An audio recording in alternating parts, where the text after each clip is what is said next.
Okay, today we're going to look at the idea of slopes with the unseasonably warm weather we've been having this year. You're probably not thinking about the skiing much, but hopefully some of you will get a chance to get out and do some skiing and snowboarding this winter and hit the slopes. So slope, our general definition, what we think of when we think of slope is just the idea of the rise over run. And of course, we use the letter M to represent slope. And students often ask, well, why do you use the letter M to represent slope? I'm not really sure the history behind it, but the best reason I can come up with is because M stands for mountains, and mountains have slopes.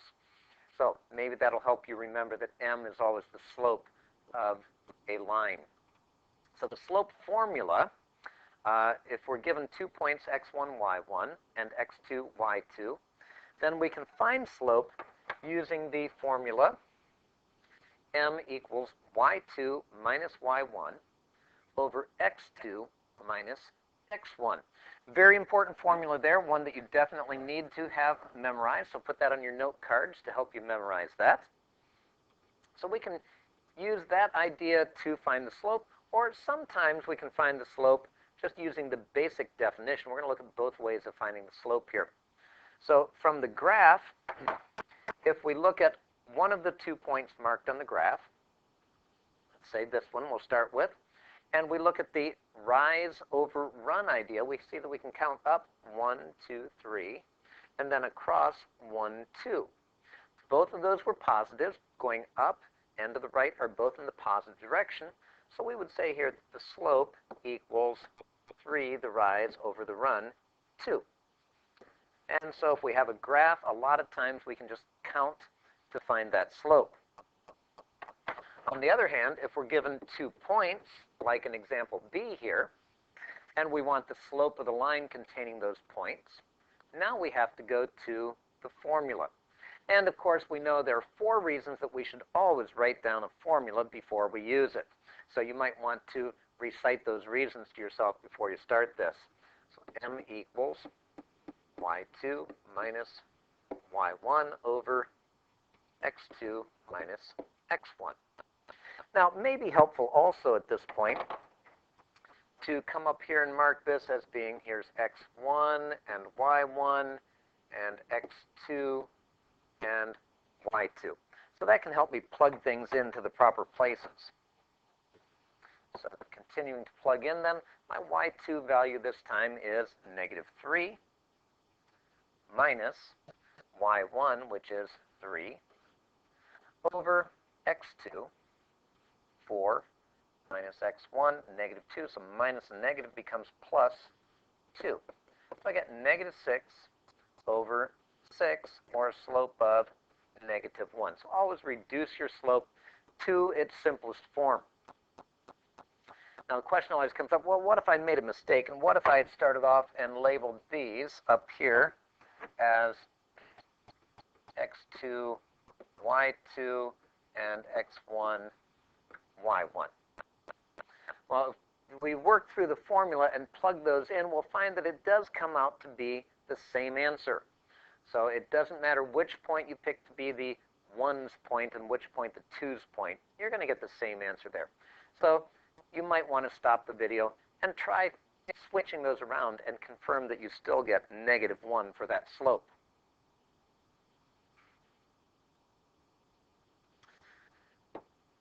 We have here, considering the slope of a horizontal line. So let's just take the corner of our graph here and put a horizontal line on it. With a horizontal line, if we think of that basic definition of rise over run, we see that if we go from some point A to a point B, the rise would be 0 for a horizontal line. So rise over run would be 0 over, for the run is some distance, we'll just call it D. Doesn't matter what that is, but there can be some distance between those 2 points. So 0 over D. If you have 0 over any number, that of course works out to be 0. So a horizontal line has a slope of 0. A vertical line, if we were to look on the graph at a vertical line and pick 2 points on that, A and B, and look at the idea of rise over run again. So we see that there is some rise now. So going from A to B, we would rise up some distance, D. But there's no run. It doesn't go across at all.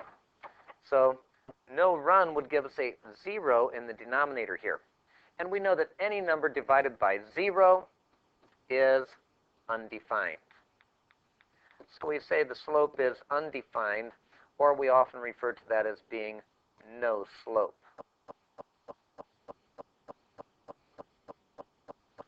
Okay, so those are two special cases for the slope. Now, the slope of the line turns out is a very important thing and is used constantly in math and science and a lot of other areas too, in business, in economics, you name it. There are places where we're concerned with the slope of a line. And part of the reason for that is how we can interpret this. Notice if we have a graph here, and on the x-axis we have time in seconds, and on the y-axis we have a distance in meters. So we would call this a distance time graph. And if we take that and we think about the slope, the change in the y value, now in science we would say delta y is the change in the y value, over the change in the x value, delta x. Now that delta y really just means y2 minus y1, and x2 minus x1 for the delta x. We see we have some rise. That would be measured in meters. So the units for our rise are meters, and the units for the run are seconds. Now, let me try that again. Are seconds. So we see that taking rise over run gives us units of meters per second. So that's a rate, a velocity, a speed that we're looking at there. And it turns out if we look at the slope of any graph, it's always giving us a rate of change. And finding rates of change can be very important and very helpful. So a couple of postulates relating to our slope. Two non-vertical lines. Okay, non-vertical because we know a vertical line would have an undefined slope or no slope. Have the same slope if and only if they are parallel. So there ties into this chapter on parallels. So we see that they have the same slope. We have two lines with a slope of 2. Those are going to be parallel lines. If we have two lines with a slope of -3 halves, they're going to be parallel lines. Two non-vertical lines for the second one are perpendicular if and only if the product of their slopes. Product means we're doing what mathematical operation? Raise your hands. Yes, that's right. You're doing multiplication. So the product of their slopes is -1. So if we take the slope of one times the slope of the other, we're going to get -1. Oftentimes it's helpful to think of this in a slightly different way and say, if we have a slope of one line, let's say it's 2/3, then the slope of the line perpendicular to that is going to be the negative reciprocal of that slope. So a perpendicular line would have a slope of -3 halves. If we had a slope of 8 for one line, then the perpendicular would have a slope of -1/8. So we can always take the negative reciprocal to get the slope of the perpendicular. And we'll see that come into play in quite a few of the homework problems. Okay, here we want to determine if two lines are parallel. perpendicular or neither. So we're going to be looking at line FG and line HJ. I'm going to work out the slope for line FG, and then you pause the video and work out the slope for line HJ. So for FG, we have slope equals y2 minus y1 over x2 minus x1. So that would be negative 1 minus negative or plus 3 over negative 2 minus 1. So that gives me a slope of 2 over negative 3 for line FG. And I'm going to use a subscript here to remind me that that is the slope of line FG. So now you work out the slope of line HJ.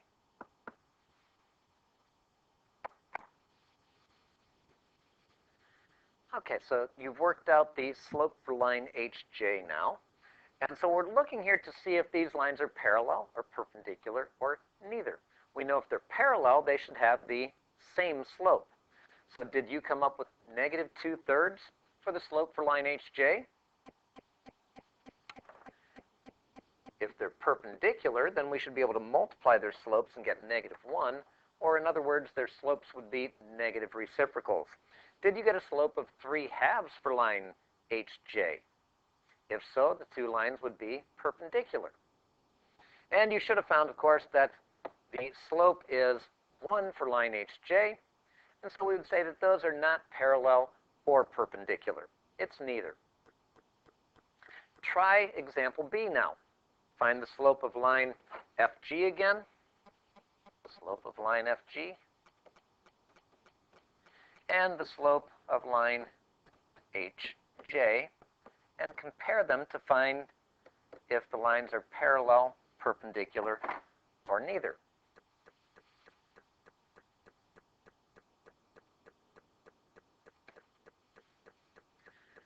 So here we end up with the slope for line FG is negative 5/2. The slope of HJ is 5 over negative 2. But we want to remember that the negative sign in the fraction can be written in any of three places, with the numerator, with the denominator, not the best form, or out in front of the whole fraction. So let's move the negative out in front of the fraction. We have negative 5/2, and here negative 5/2. So the two have the same slope. Therefore, we know that those lines are parallel.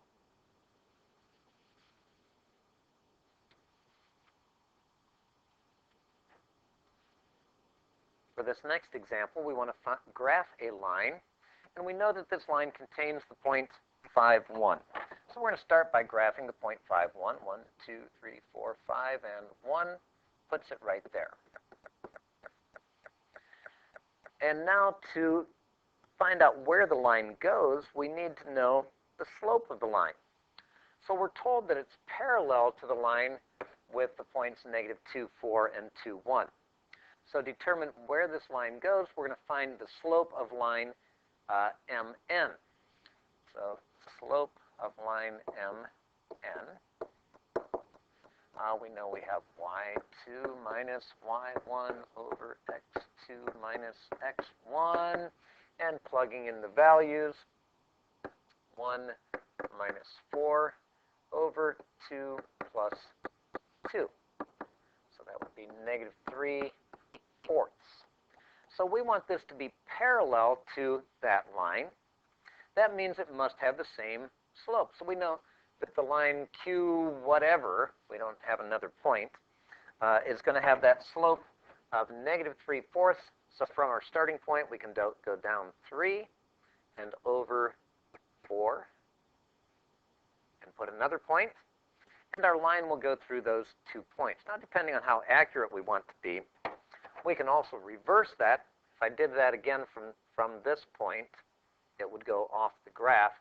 So I can reverse it and go up 3 and left 4 also would give me another point on the graph. And to be as accurate as possible, let's repeat that again. Up 3 over 1, 2, 3, 4, and up 3 and over 4.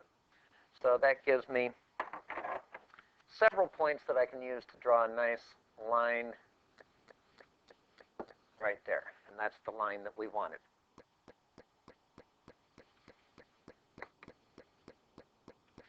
In the last example, we're going to graph the line that contains 5, 1 again. Let's find 5, 1, 1, 2, 3, 4, 5, 1. I'm just using the same graph as before, but I erased my stuff. You'll still have your writing on yours. And is perpendicular to line MN. Well, line MN is the same line that we found before. And we saw that the slope of that line was -3/4. So if we want to be perpendicular to that, it means we're going to have a slope of +4/3, taking the negative reciprocal of what we had before.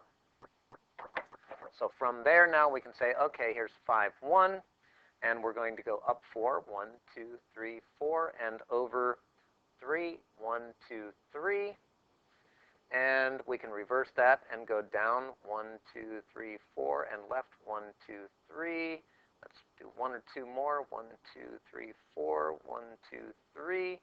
And that gives us a nice line through those points. Now, you should notice, if you've done this accurately, that this line appears to be perpendicular to the line that you graphed in the previous problem. Okay. Make sure that you mark any questions you have on your notes and be ready to ask those as we work on things in class tomorrow. Have a good evening.